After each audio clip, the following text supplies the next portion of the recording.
우주 삼라만상의 근원을 표현하는 말은 많습니다. 그 가운데 가장 대표적인 것을 보면 절대, 도, 제1원인 등이 있습니다.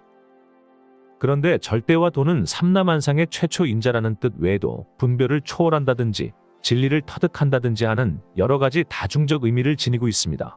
따라서 이들 중 하나를 꼽는다면 제1원인을 들 수 있습니다.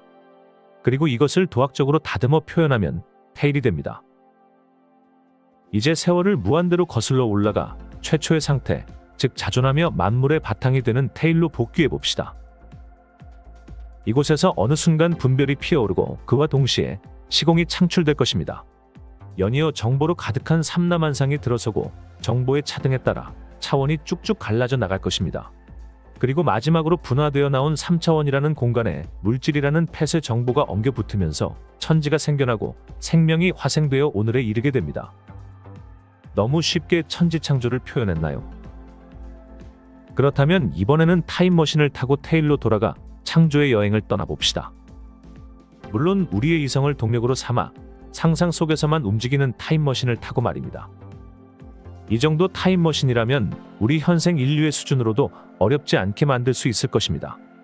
잠시 타임머신을 만들 시간을 가져봅시다. 마음을 가라앉히고 이성의 눈을 활짝 뜨고 상상력을 최대로 끌어올려 봅시다. 준비되었으면 이제부터 타임머신을 타고 머나먼 과거로 되돌아가 볼까요? 더 이상의 과거가 존재하지 않는 시점, 바로 우주 삼라만상의 제1원인인 테일입니다. 타임머신의 창밖을 통해 테일을 바라봅시다. 무언가 보이는 것이 있나요? 만일에 무언가 보인다면 목적지가 잘못된 것입니다. 왜냐하면 테일은 분별이 시작되기 이전의 상태여서 그 어느 것도 볼 수 없어야 하기 때문입니다. 터럭 하나라도 있으면 그것은 테일이라 할 수 없습니다. 그래서 테일을 달리 절대라고 부르지 않던가요? 아무것도 볼 수 없다면 실로 막막한 일이 아닐 수 없습니다. 관광의 목적은 뭐니 해도 시각적 정보를 풍요롭게 하는 것이니 말입니다. 보이지 않는다면 청각을 비롯한 모든 감각을 동원하여 살펴봅시다. 하지만 오감을 넘어 영감까지 동원한다 해도 일모의 느낌조차 얻을 수 없을 것입니다. 테일은 분별이 완전히 멈춘 절대 그 자체인 까닭입니다. 절대라는 말 한마디에 의해 테일에 대한 여행은 완전히 멈추고 말았습니다. 우리는 여기서 절대에 대해 알아볼 필요가 있게 됩니다. 이해를 돕기 위해 수리에 빗대어 절대의 상태를 알아봅시다. 절대를 수로 표현하면 무엇이 될까요? 나 홀로 존재하고 있으니 숫자 1이 될까요? 그런데 숫자 1은 절대가 아닙니다. 1 또한 비교할 대상인 0이 남아있기 때문입니다. 그렇다면 절대를 0으로 보면 어떨까요? 0 역시 비교할 수 있는 1이 존재하게 됨으로써 절대성을 잃고 맙니다. 정리하면 1이나 0은 절대가 아닌 분별입니다. 그렇다면 우리는 여기서 절대의 속성을 다음과 같이 어렴풋이나마 유추할 수 있습니다. 절대는 1도 아니고 0도 아닌 상태이며 이것은 바꿔 말해 1이면서 동시에 0인 상태입니다. 그래야만 분별이 완전히 정지되어 절대의 독존이 성립됩니다. 테일, 이놈이 절대라는 것만 알 뿐 그 외의 신상 정보는 알 길이 요원합니다. 도대체 테일의 정체는 무엇일까요? 그것을 알고자 한다면 먼저 테일이 무엇으로 만들어졌는지부터 살펴봐야 할 것입니다. 테일은 과연 무엇으로 이루어져 있을까요? 쉽게 유인가 아니면 무인가? 여기에 대한 답은 이미 내려졌습니다. 1과 0을 동시에 만족하듯 유와 무의 속성을 함께 지니고 있어야 합니다. 그러려면 비유비무한 제3의 존재 형태를 띄어야 하는데 과연 그런 것이 존재할까요? 이 부분도 잠시 생각만 하고 그냥 넘어갑시다. 이해를 구하다가는 얼마나 오랜 세월이 소요될지 모를 일입니다. 사실 인류사를 통틀어 제대로 이해한 사람이 손가락에 꼽을 정도니 말입니다. 한마디로 붓다가 되어야 할 텐데 그러다가는 관광이고 뭐고 다 물 건너가고 백골이 수만 번 진토되도록 수행만 하고 있어야 할 것입니다. 테일을 그냥 떠나려니 약간 섭섭한가요? 그래도 이곳은 나를 비롯해 우주 삼라만상이 복귀할 영원한 안식처가 아니던가요? 그렇다면 테일을 느낄 수는 없지만 이곳이 어떤 상태로 되어 있는지만 잠깐 상상해 보도록 합시다. 테일하면 가장 먼저 떠오르는 성질이 앞서 말한 절대라는 것입니다. 절대는 분별할 수 없는 상태를 말합니다. 비교할 대상이 존재하지 않는 초월적 경지로서 그야말로 천상천하유아독존입니다. 그런데 변화라는 것은 분별에서 비롯합니다. 그렇기에 분별이 없는 테일에서 어떻게 변화를 일으켜 삼라만상을 창조했는지 의구심이 생기지 않을 수 없습니다. 자꾸 의문만 던지고 시원한 답을 듣지 못하니 답답할 수도 있을 것입니다. 그런데 답은 의외로 간단합니다. 분별로서 보는 습성만 걷어내면 되니 말입니다. 허나 분별에 길들여진 사고체계를 단번에 벗어던질 수는 없는 노릇입니다.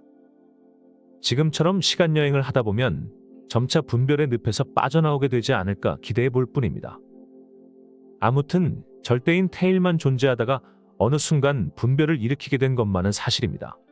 그렇지 않다면 삼라만상 어느 것도 존재할 수 없고 지금처럼 영상의 내용을 가지고 씨름하는 일도 없을 것입니다. 그렇다면 테일에서 맨 처음 일어난 변화는 무엇일까요? 그것을 알려면 이제 테일을 떠나 타임머신의 속도를 높여야 합니다. 1초에 수천억 년이 미래로 흘러가게끔 속도를 올리고 한숨 푹 자고 일어나 봅시다. 그래도 타임머신의 창밖에 아무런 그림자도 보이지 않는다면 며칠만 더 기다려 봅시다. 얼마의 시간이 지난 뒤 창밖을 바라보니 과연 무언가 변화가 일어나는 듯합니다.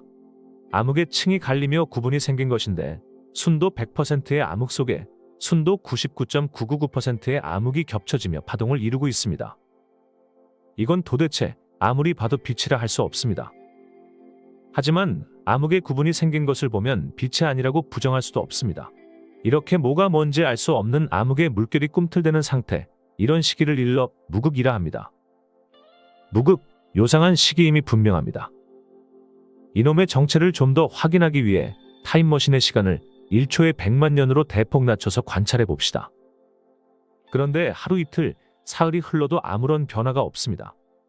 어쩌다 암흑이 뒤틀리며 소용돌이치긴 하지만 딱 거기까지입니다. 더 이상의 변화는 찾아볼 수 없습니다.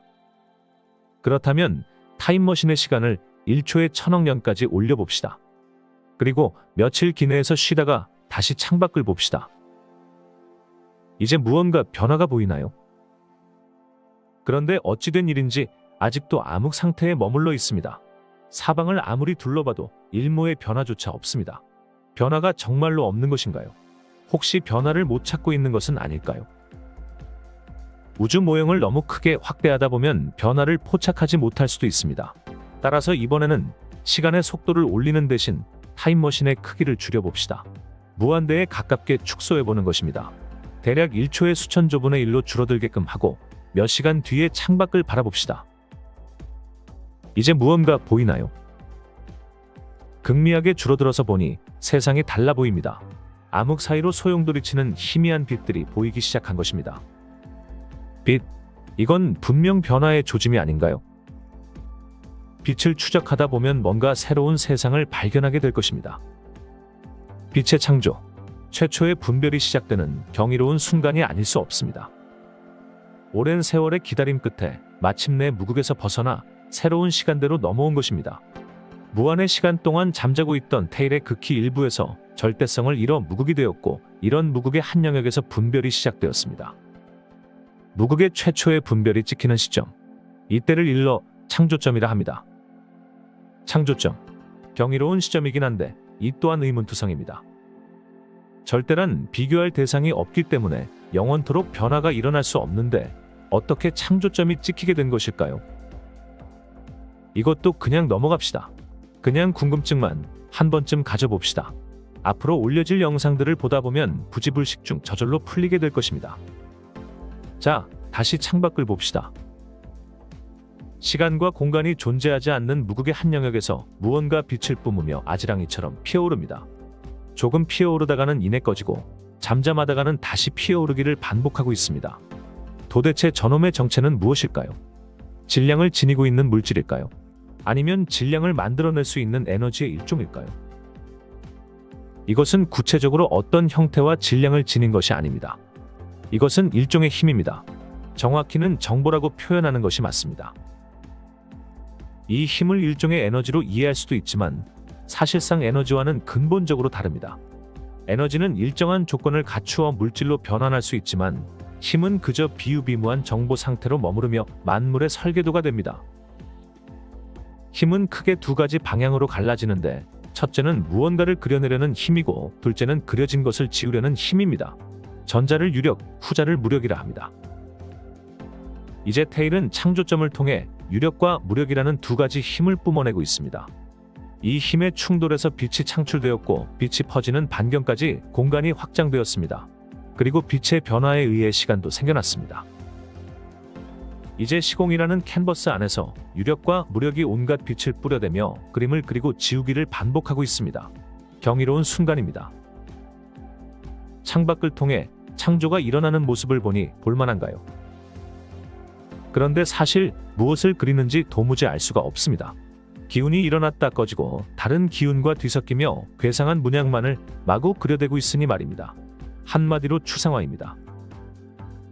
추상화에도 일정한 주제가 있기 마련인데 창밖에서 펼쳐지는 최초의 추상화에는 뚜렷한 주제가 없습니다. 그저 카오스 상태만을 보여줄 뿐입니다. 이러니 재미도 없고 감상할 맛도 안 납니다. 그래서 이런 시간들을 일러 혼극이라 합니다. 혼극. 이런 곳에 머물러 관광을 하라고 하면 영 기분이 안 날 것입니다. 그렇다면 다시금 시간이 빨리 흘러가게 해야겠습니다. 그럼 다시 1초에 수백억 년의 속도로 올려볼까요? 적당한 온도로 차를 우려내어 천천히 한 잔 마시고는 다시 창밖을 바라봅시다. 아, 드디어 카오스의 상태를 벗어난 것 같습니다. 그림마다 일정한 구도가 있고 여기저기 질서를 잡기 시작합니다. 문양의 통일성이 생겨나니 조금은 감상할 맛이 날 것입니다. 시간과 공간이 구체적으로 윤곽을 잡게 되었으니 말입니다. 그래서 이때부터를 우주라고 합니다. 우리는 지금 이 시점에 이르러 여태까지 어느 곳을 여행했었는지를 되짚어 봅시다. 맨 처음 도착한 곳은 테일이었고 그 다음은 무극과 창조점이었습니다. 그리고 창조점에서 유력과 무력이 솟아나 빛을 토해내고 시공을 만들었습니다. 하지만 여전히 무질서한 변화로 가득 찼고 이런 상태의 혼극을 지나 이제 막 질서를 잡기 시작한 지금의 시점으로 왔습니다. 질서의 출발점. 이 시점부터를 우리는 태극이라 부릅니다. 우리가 본격적으로 관광을 즐길 목적지이기도 합니다. 그런데 태극은 그야말로 변화가 무쌍합니다. 그만큼 볼거리가 쌓여 있을 것이고 정신을 바짝 차리지 않으면 중요한 장면들을 놓치게 될 것입니다. 자, 그럼 이제 본격적으로 우주여행을 시작해 볼까요?